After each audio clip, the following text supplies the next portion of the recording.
I was out on my porch that morning, boots propped on the rail, nursing a cold beer the way a man does when the sun's just high enough to warm the boards but not hot enough to chase him inside. 58 years old, half a spine left from 30 years swinging a hammer on job sites from Tulsa to Tampa, and I'd finally carved out a slice of quiet on 4 acres of Georgia pine and red clay. The lake shimmered through the trees like it was winking at me, and for a minute I let myself believe nothing could touch this. Then 2 sheriff's deputies came crunching up my gravel drive like they were answering a domestic. Flashlights out, hands hovering over holsters, faces set in that practice scowl they teach at the academy. The taller one barked, "Sir, step off the porch. You're trespassing on association property." I lowered my bottle slow, felt the condensation drip onto my jeans. "Son, if this ain't my land, who's been paying the taxes on it since Reagan was president?" Before he could answer, Evelyn Hargrove, president of the Pine Ridge Shores Homeowners Association, came striding out from behind the cruiser like she owned the county. Yoga pants, clipboard, ponytail so tight it could tune a banjo. She jabbed a manicured finger at my chest. "Arrest him. He forfeited his rights when he blocked community access." I stood up, all 6'2" of bad knees and worse attitude, and looked the deputy square in the badge. "You boys sure you want to learn whose porch this is the hard way?" That was the spark. What followed was 6 weeks of hell that taught me peace isn't free, and some folks will burn your world down just to prove they can light the match. I'd bought the place 3 years after my divorce from Marlene. Clean split on paper, half the savings, all the silence. The boys were grown, chasing their own lives in Charlotte and Denver, which is what you raise them to do. Left me with a pension that barely covered beer and a back that screamed every morning.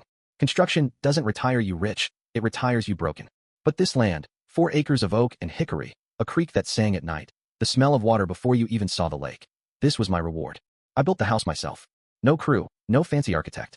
Just me, a nail gun, and whatever strength the good Lord left in these shoulders. The porch was my pride, 12 feet wide, stained dark walnut, room for a hammock between 2 maples I decided were family. The first summer, I spent more time on that porch than inside. I'd wake before the sun, coffee in one hand, watching mist rise off the creek like steam from a fresh-poured foundation. I'd sanded every board myself, running my palm over the grain until it felt like skin. I even carved my initials, RH, into the underside of the rail, small enough nobody would notice unless they were looking for it. My mark. My place. Neighbors waved when they passed. Old Mr. Jenkins down the road brought me tomatoes from his garden, still warm from the vine. Mrs. Alvarez 2 lots over left a pie on my doorstep the day I moved in, pecan, with a note that said, "Welcome to God's country." I'd sit out here barefoot, feeling the boards I'd planed myself, thinking I'd finally outrun the world's noise. Then came the trail. It cut across the back corner of my property like a scar, dirt path worn smooth by decades of feet heading to the lake. I didn't mind at first. Kids on bikes, dog walkers, folks cutting through to fish. Summer's short in Georgia, let 'em have their shortcut. I'd even cleared a few fallen branches one spring, widened it a touch where the creek overflowed. Figured good neighbors make good fences, or in my case, no fences at all. But shortcuts breed entitlement. First it was a Bud Light can glinting under my maple, half hidden in the pine needles. I picked it up, crushed it flat with my boot, tossed it in the bed of my truck for recycling. Figured some teenager got sloppy. Happens. Then came the wrappers, chip bags, candy bars, a plastic fork snapped in half. I started carrying a grocery sack when I walked the property, filling it like I was back on a job site cleaning up after sloppy subs. Told myself it was just summer laziness. The diaper changed everything. I found it on a Tuesday, half buried under the big maple nearest the trail, flies already buzzing. Not just any diaper. Used, heavy, the kind of insult that makes a man's stomach turn. I stood there a long minute, work gloves on, trash bag in hand, staring at it like it was a dead animal. 30 years I'd stepped around porta-john spills, chemical burns, nails through boots. But this was personal. I cleaned it up, double-bagged it, washed my hands twice. Didn't sleep much that night. Kept seeing that white plastic lump every time I closed my eyes. 3 afternoons later, I heard laughter. Sharp, mean laughter, coming from the trail. The kind that tells you trouble's already won before you see it. I walked over slow, hands in pockets, boots crunching pine needles. 3 teenagers, maybe 16, lobbing empty cans into my woods like they were at the county fair. Tall one in the middle, blonde, expensive sneakers, hair that probably took longer to style than I spent on my whole morning. His buddies flanked him, one filming on a phone, the other egging him on. I stopped 10 feet away. "Boys, pick those up. Private property." Blondie didn't even lower his arm. "Relax, Grandpa. Everyone uses this trail." "It's on my deed," I said. "And that's vandalism when it's on my deed." His buddy snorted, still filming. "It's just trash." I stepped closer, not threatening, just close enough they could see the scar over my left eyebrow from a rebar accident in '98.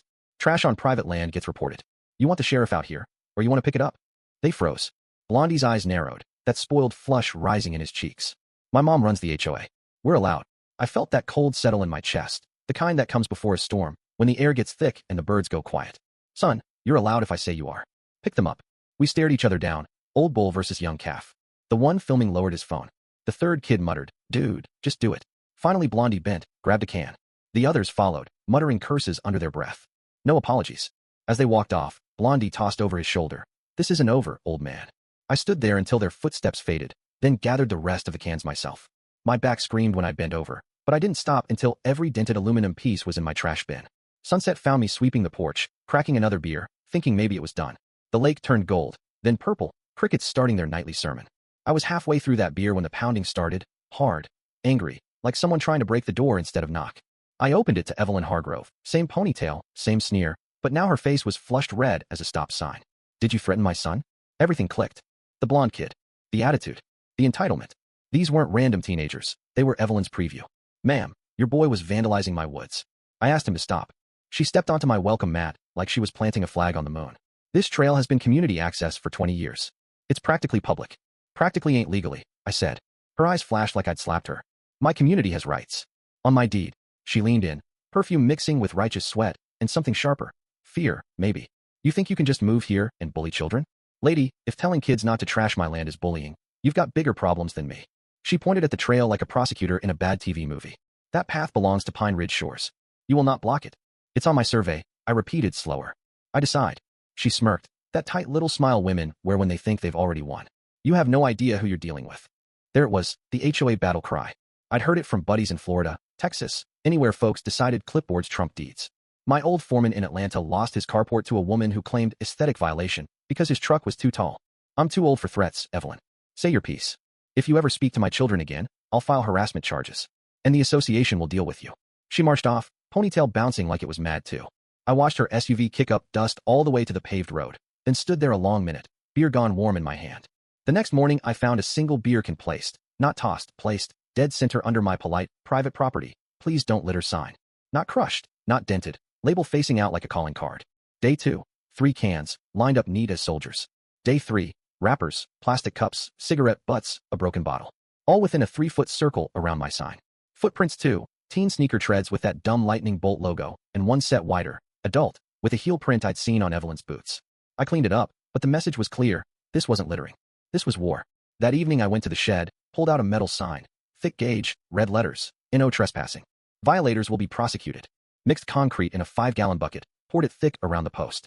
Let some kid try yanking that out without a backhoe. Old man Jenkins leaned over his fence as I hammered the last nail. Heard you putting up a fight. Just setting boundaries. He spat sunflower seeds into the dirt. Evelyn don't like boundaries that ain't hers. Her husband left her the house and half the lake lots. She thinks that makes her queen. Let her come. 2 days later, an envelope thick as a phone book waited in my mailbox.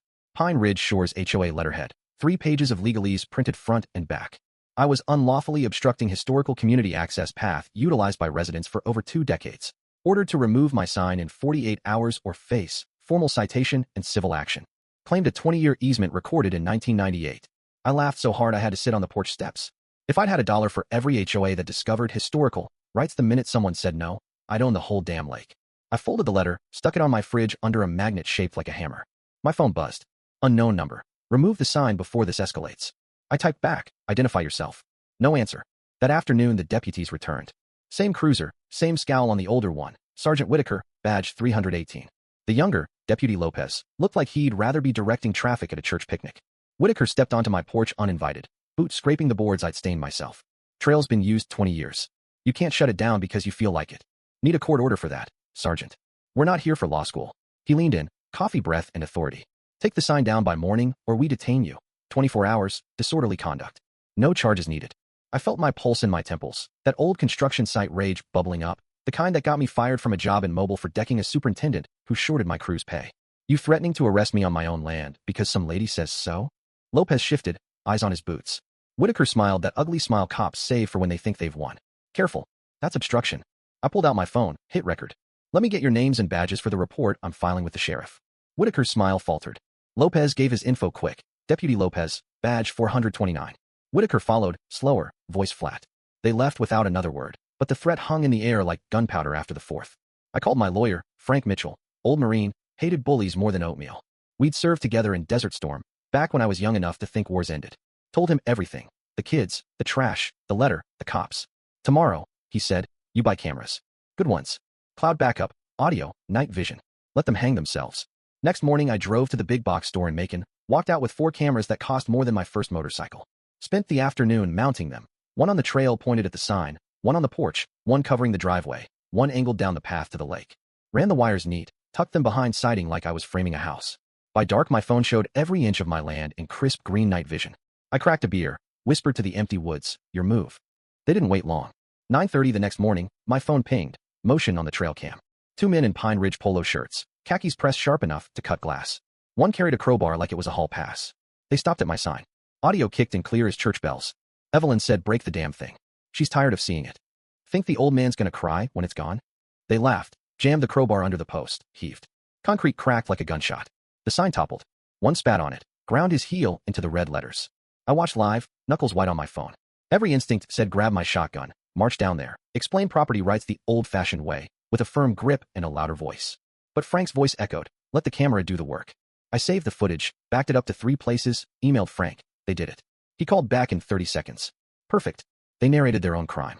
File today, destruction of property, trespass, intimidation. Attach every second. I printed the complaint, attached the video, drove to the courthouse in Jeffersonville. The clerk, a woman with a bun tighter than Evelyn's ponytail, watched the clip with her mouth open. They said her name? Clear as day. Judge will see this by afternoon. That evening I sat on the porch, trail quiet, when tires crunched again. Same cruiser. Evelyn stepped out first this time, clipboard like a shield. Whitaker and Lopez trailed her like hired muscle. I was already outside, phone recording, leaning against the post I'd carved my initials under. Evelyn launched in without greeting. "This man is blocking community access and harassing residents." "Funny," I said. "Last I checked, your boys destroyed my property on camera." Lopez blinked. "You have proof." I held up the phone. "For angles, audio too. Hear Evelyn's name nice and clear? Break the damn thing." Her face went the color of Georgia clay. "That's out of context." I finished. "Video's funny that way." Whitaker tried to take control. "Remove any new signs, or what?" I cut in. "Another illegal detention threat? I've got your badge numbers, Sergeant. And this conversation's going to internal affairs if you push it."